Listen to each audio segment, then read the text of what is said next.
wabarakatuh.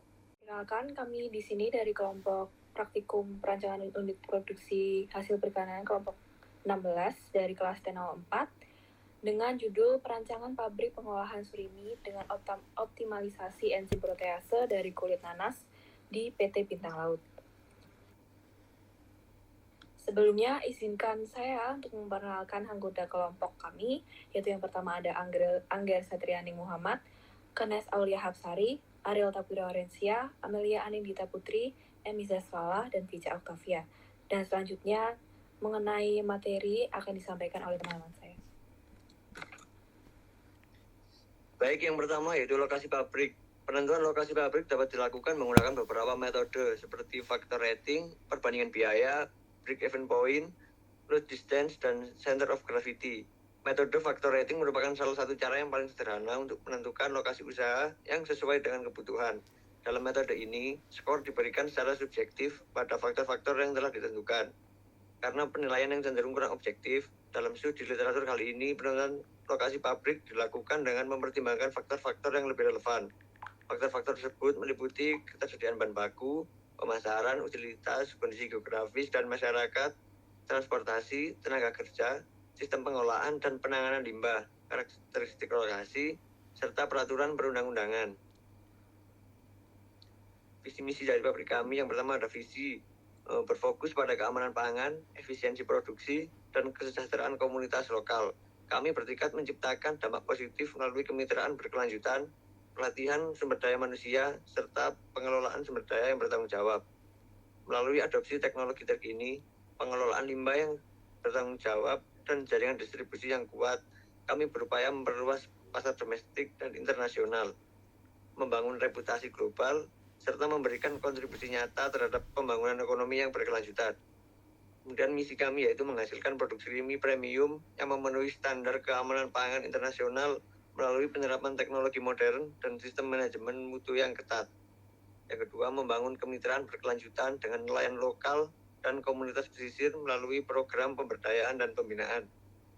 Berikutnya, menerapkan praktik pengadaan bahan baku yang bertanggung jawab untuk menjamin keberlanjutan sumber daya perikanan. Yang terakhir, mengembangkan kapasitas SDM melalui pelatihan berkelanjutan dan menciptakan lingkungan kerja yang aman dan kondusif. Selanjutnya yaitu pengembangan proses. Parameter proses ada promoter proses 1 dan proses 2. Yang pertama, penerimaan bahan baku. Proses 1, bahan baku utama dengan menggunakan ikan mas. Proses 2, bahan baku utama dengan menggunakan ikan nila. Berikutnya metode ekstraksi. Proses 1, ekstraksi kulit nanas dengan etanol.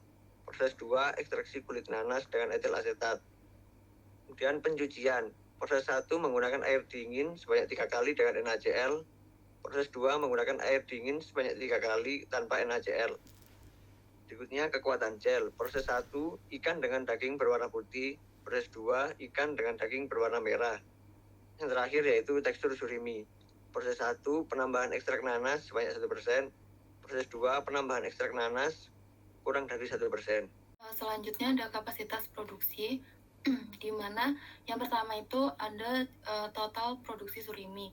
Pada tahun 2015, menurut sumber didapatkan 105.485 ton per tahun. Tahun 2016, 118,401 ton per tahun, 2017 120.000 ton per tahun, 2018 54.000,86 ton per tahun, 2019 160.000 ton per tahun. Adapun persen total P yaitu 2,63%. Selanjutnya ada total konsumsi surimi dari tahun 2015 sampai 2019 dapat dilihat pada tabel. Selanjutnya ada total persen P yaitu dari keseluruhan tahun didapatkan 0,36%. Dan yang ketiga ada data impor surimi tahun 2015 sebanyak 989 ton per tahun, 2016 1.800 ton per tahun, 2017 1.674 ton per tahun, 2018 2.650 ton per tahun, 2019 2.344 ton per tahun. Adapun total persen P yaitu 0,33%. 3,671%. Dan selanjutnya adalah total ekspor didapatkan dari tahun yang kami peroleh, yaitu tahun 2015 sampai 2019, didapatkan persentase kenaikan atau penurunan yaitu sebesar 1,31%. Untuk hasil kapasitas produksi sendiri, didapatkan M1 yang merupakan total impor sebesar 9,457 dan M2 yang merupakan produksi dalam negeri sebesar 557.972 dan M3 yang akan kami cari, dan M4 adalah total ekspor yaitu 166.097 dan M5 yang merupakan konsumsi dalam negeri didapatkan hasil 258,580. Dan untuk M3 sendiri kami menggunakan rumus persamaan yaitu M1 tambah M2 tambah M4 tambah M5 yang didapatkan hasil yaitu 992.106 ton per tahun. Dan berikut adalah neraca massa serta neraca energi dengan kapasitas pabrik Surimi tahun 2023 yaitu 83515 ton dan bahan baku yang diperlukan yaitu dengan rumus 100/29,1 dikali kapasitas produk dengan yang hasil yang bisa didapatkan yaitu 286.993,13 ton. Dan untuk perhitungan jumlah produksi per hari dapatkan 260 hari efektif kerja per tahun yaitu 321,212 ton. Nah, untuk bahan baku yang diperlukan yaitu 1103,820 ton. Untuk produksi per batch yaitu mengasumsikan satu batch surimi memerlukan waktu 6 jam. Diperoleh hasil 80,303 ton dan untuk bahan baku yang diperlukan yaitu 275,955 ton. Baik, selanjutnya pada neraca massa, pada penerimaan bahan baku mengasumsikan berat hilang di saat penerimaan bahan baku melalui conveyor belt sebesar 0,05%, maka dapat dilihat pada tabel di bawah. Pada ikan yang masuk, beratnya sebesar 275955 dan pada berat keluar itu totalnya 275995. Yang kedua, pada penghilangan sisik, mengasumsikan berat sisik pada ikan mas sebesar 5%, maka dapat dilihat di tabel di bawah. Ikan yang masuk dengan berat total 27.5817,0225 dan berat yang keluar 27.5817,0025.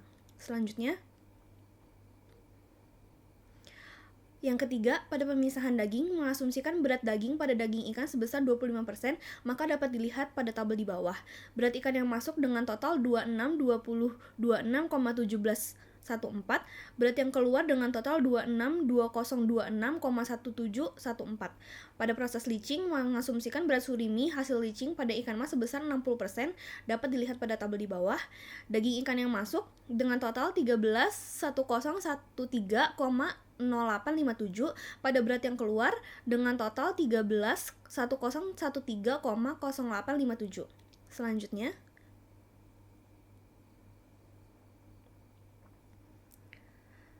Selanjutnya pada pengepresan mengasumsikan rendemen nilai surimi pengepresan sebesar 85%, maka dapat dilihat pada tabel di bawah dengan perhitungan surimi yang masuk seberat 39.303,92571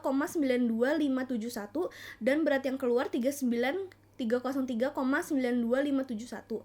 Pada proses refrigerasi, asumsi loss akibat refrigerasi sebesar 0,05 dan dapat dilihat pada tabel surimi yang masuk dengan berat 33.408,33685 dan berat yang keluar dengan total 33.408,33685. Berikut merupakan perhitungan neraca energi dari kelompok kami dengan diketahui faktor-faktor berupa kapasitas produk leaching, kapasitas produksi cold storage, massa surimi beku, hingga panas spesifik daging ikan beku dengan nilai yang sudah tertera pada tabel. Oke, next. Oke, terdapat dua proses utama yang dihitung dalam neraca energi, yaitu pertama proses leaching dan yaitu proses refrigerasi.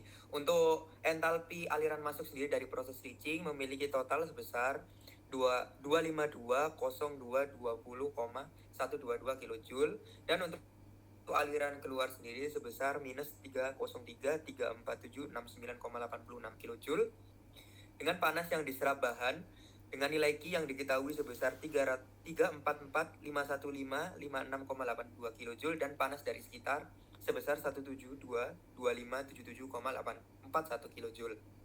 Untuk proses refrigerasi sendiri, entalpi aliran masuk memiliki besaran total sebesar 123.586.00,63 kJ dan entalpi dari aliran keluar memiliki total sebesar minus 213.14177,2 kJ dengan panas yang diserap bahan memiliki nilai Q sebesar 347.945.76,62 kJ dan panas dari sekitar sebesar 173.9728,831 kJ.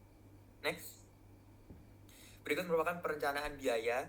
Yang pertama yaitu capital investment. Capital investment sendiri terdiri atas beberapa faktor. Yang pertama yaitu working capital investment dengan komponen berupa persediaan tepung terigu, persediaan garam, bahan pembungkus, bahan tambahan enzim, persediaan bahan kimia lainnya dengan total sebesar 7.739.580.000 dan fixed capital investment dengan faktor berupa mesin pengolahan surimi, tangki fermentasi, mesin penggiling, alat pengujian kualitas, dan mesin pengemasan dengan total 12.900.000.000. Next. Kemudian disajikan tabel yaitu manufacturing cost dengan 3 tabel. Yang pertama ada direct manufacturing cost atau biaya produksi langsung. Ada 3 komponen biaya yaitu bahan baku, adalah biaya yang dikeluarkan untuk membeli bahan baku utama. Kemudian ada tenaga kerja langsung yaitu upah yang dibayarkan kepada pekerja yang secara langsung terlibat dalam proses produksi. Kemudian ada biaya lainnya seperti biaya enzim protease dengan total biaya berkisar sekitar 69 miliar. Kemudian tabel yang kedua indirect manufacturing cost atau biaya produksi tidak langsung. Ada 4 komponen biaya. Yang pertama biaya overhead pabrik, biaya yang tidak dapat secara langsung dikaitkan dengan suatu produk tertentu. Contohnya adalah seperti biaya listrik, air, pemeliharaan mesin, dan penyusutan mesin dengan total biaya berkisar sekitar 5,8 sekian miliar. Kemudian tabel yang ketiga, fixed manufacturing cost atau biaya produksi tetap, biaya yang jumlahnya tetap dan tidak berubah dalam jangka pendek meskipun volume produksi berubah. Contohnya ada gaji supervisor produksi, sewa pabrik, dan asuransi pabrik dengan total biaya berkisar sekitar 4,2 miliar. Kemudian ada tabel general expense atau mencakup semua biaya yang tidak termasuk dalam kategori biaya produksi langsung atau tidak langsung. Ada 4 komponen biaya yaitu gaji administrasi untuk karyawan bekerja di bagian administrasi. Kemudian ada biaya pemasaran yaitu biaya yang dikeluarkan untuk mempromosikan produk. Kemudian ada biaya transportasi yang terkait dengan pengiriman produk. Biaya kantor dan utilitas lainnya itu operasional kantor seperti listrik, telepon, dan yang lainnya dengan total biaya berkisar sekitar 360 juta. Kemudian untuk tata letak pabrik, di sini untuk proses produksi surimi dimulai dari area penerimaan bahan baku hingga penyimpanan akhir dengan fasilitas memiliki area penerimaan dan penyortiran untuk menerima bahan baku ikan. Area penyortiran dan pencucian ini sangat penting untuk memastikan kualitas bahan baku sebelum masuki tahap pengolahan utama. Kemudian ada area pengolahan seperti penggiling, mencuci, pemurnian, dan pencampuran daging ikan yang dilengkapi dengan mesin khusus seperti mixer, grinder, dan yang lainnya. Kemudian melalui tahap pengolahan, produksi surimi ini dipindah ke area pembekuan dan pengemasan, dan tata letak ini dirancang agar setiap proses mengalir secara berurutan dan efisien, meminimalkan risiko kontaminasi serta mempermudah pengawasan mutu pada setiap tahap produksi. Baik, berikut tadi merupakan presentasi dari materi yang telah kami diskusikan mengenai perencanaan proses produksi produk surimi dengan optimalisasi penambahan enzim protease dari kulit nanas di PT Bintang Laut. Dan mohon maaf dari kami apabila ada salah kata. Wassalamualaikum warahmatullahi wabarakatuh.